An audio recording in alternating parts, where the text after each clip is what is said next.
नमस्कार। हम यहाँ आज बात करने आए हैं Deori Dumri field firing range की जो अवधि है उसका विस्तार हुआ है। इसकी पूरे क्षेत्र में चर्चा या यूँ कहें कि चतरा जिले में तो एक तरह से लोगों में उफाफों की स्थिति बन गई है। लोग इसे पूरी तरह से समझ भी नहीं पा रहे हैं और अब जो है आंदोलन करने की तैयारी भी है और धीरे धीरे लोग इस ओर अग्रसर भी हो रहे हैं। और अभी आपने देखा होगा कि आज कुछ चतरा जिले के नेतागणों ने भाजपा पार्टी के प्रदेश अध्यक्ष या प्रथम मुख्यमंत्री कल बाबूलाल मरांडी को इस संबंध में ज्ञापन भी सौंपा है। तो ये जो Deori Dumri field firing range की अवधि विस्तार नीति है या जो इस पे काम हो रहा है, इसको जानने से पहले हमको समझना होगा। आपने अभी इसी वर्ष लगभग 11 महीना पहले फरवरी में आपने देखा होगा कि नेतरहाट फील्ड फायरिंग रेंज की एक काफी गूंज पूरे झारखंड में हुई थी और उसके बाद मुख्यमंत्री हेमंत सोरेन ने उसकी जो अवधि है उसे आगे बढ़ाने के अब नेतरहाट फील्ड फायरिंग रेंज की जो अवधि विस्तार थी जिस पर विचाराधीन था उस प्रतीत नहीं होने के कारण अनुमोदन को रद्द कर दिया था। ये हेमंत सोरेन इसी सरकार की मैं बात कर रहा हूँ और पिछले वर्ष की बात कर रहा हूँ। जिनको जानकारी हो गया है, जिनको जानकारी नहीं है वो 11 महीने पहले के न्यूज अखबार को देख सकते हैं। नेतरहाट फील्ड मैंने ये सर्च करके ये पूरा डॉक्यूमेंट्स उसके पूरे तथ्य जो है वो खंगाले हैं और तब मैं आपके पास ये बात करने को आया हूँ। चूंकि लोगों को क्या हो रहा है कि बाजार में अज्ञानता के कारण या कम जानकारी होने के कारण लोगों को तरह तरह से भ्रामक स्थिति पैदा की जा रही है और लोग भ्रमित हो रहे हैं कि अब हम लोगों का क्या होगा। तो जो स्थिति है उसमें भ्रमित होने की आवश्यकता नहीं है। अगर ये अवधि विस्तार भी होती है तो एक लंबी प्रक्रिया है। मैं इसे एक संक्षेप में नेतरहाट फील्ड फायरिंग के बारे में आपको मैं समझा दूं। मैंने जो स्टडी किया उसके आधार पे नेतरहाट फील्ड फायरिंग का मुख्यमंत्री ने अवधि विस्तार विचाराधीन प्रतीत नहीं होने के कारण अनुमोदन को रद्द कर दिया। ये फरवरी माह की घटना है। 1964 में नेतरहाट फील्ड फायरिंग रेंज की अवधि की जो है वो शुरुआत हुई थी और तत्कालीन बिहार सरकार ने 1999 में अवधि विस्तार पुनः कर दिया।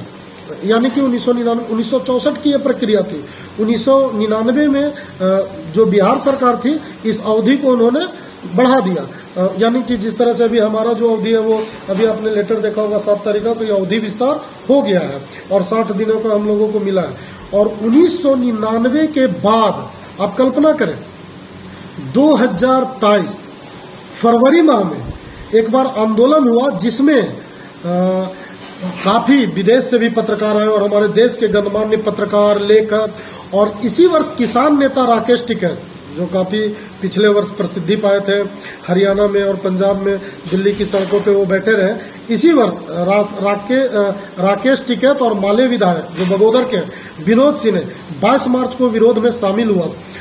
जो नेतरहाट फील्ड फायरिंग का विरोध हो रहा था उसमें वो शामिल हुए और उसके बाद कुछ दिनों के बाद यह कहें कि तुरंत तत्काल ही 10 महीने के बाद मुख्यमंत्री ने इसे रद्द कर दिया।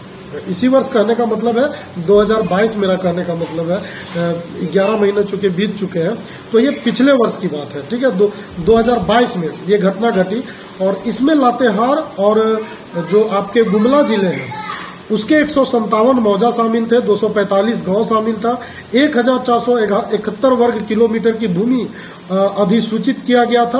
और इतना बड़ा, ये भी छोटी मोटी एरिया नहीं थी, बहुत बड़ी एरिया थी। और इन सब पर लोगों ने जो है सो आम सभा करके विरोध किया, जिसके बाद गुमला जिले में शामिल था 245 प्रभावित थे। वर्ष 1994 में लगातार। अच्छा, एक चीज और इसमें बड़ी घटना घटी थी। 1994 के बाद यहाँ के ग्रामीणों ने प्रत्येक वर्ष 22 और 23 मार्च को विरोध, एक तरह से विरोध दिवस घोषित कर दिया था और प्रत्येक वर्ष 22 और 23 मार्च को विरोध होता था। और तब तक जो सेना थी वो रूटीन अभ्यास भी तोप का यहाँ करती आ रही थी। आप कल्पना करें कि रूटीन अभ्यास शुरू भी हो चुका था और उसके बाद जो है 2022 में प्रक्रिया हुई और यानी कि 1 साल की घटना, 11 महीने 12 महीने या कह लें कि 13 महीने की घटना है उसके पहले। तो आप जो है इसको लेके बहुत ज्यादा विचलित नहीं हो कि आपका जो Deori Dumri field firing range है अब इसमें क्या है कि हाँ राजनीति होगा, राजनीति में बहुत सारे लोग आपको गलत भ्रामक सूचनाएं देंगे, लेकिन मैं आपसे यही नम्र निवेदन करूंगा कि आप एक बार इसका स्टडी करें, नेतरहाट फील्ड फायरिंग रेंज का, चूंकि स्टडी करने के माध्यम से ही आपको टोटल ज्ञान प्राप्त होगा। और दूसरी चीज, इसको हल्के में भी ना लें, और जो तरीका है उस तरीका से, चूंकि आंदोलन ही एक सही रास्ता है। आंदोलन करने के बाद वहां का, चूंकि वहां 245 गांव थे और हमारे यहाँ लगभग 350 गांव है, तो उससे भी बड़ा फील्ड फायरिंग रेंज है और काफी लोग प्रभावित होंगे। तो इसका विरोध भी होना सही ढंग से करना है, और आपको पता होना चाहिए कि इस तरह के क्रियाकलाप में देश के तमाम शिक्षाविद, समाज सेवी, नेतागण, जनप्रतिनिधि वो आपका सहयोग करते हैं। तो इसका सही तरीके से सही पटल पर उपयोग करें और उठापो की स्थिति न बना, क्योंकि अभी यहाँ तो सेना ने तोपों का अभ्यास करना भी प्रारंभ नहीं किया है। लेकिन आप आंदोलन करें, तरीका जो विधि सम्मत है उस तरीके से, लेकिन अभी एक मेरे विचार से लंबी प्रक्रिया है। धन्यवाद।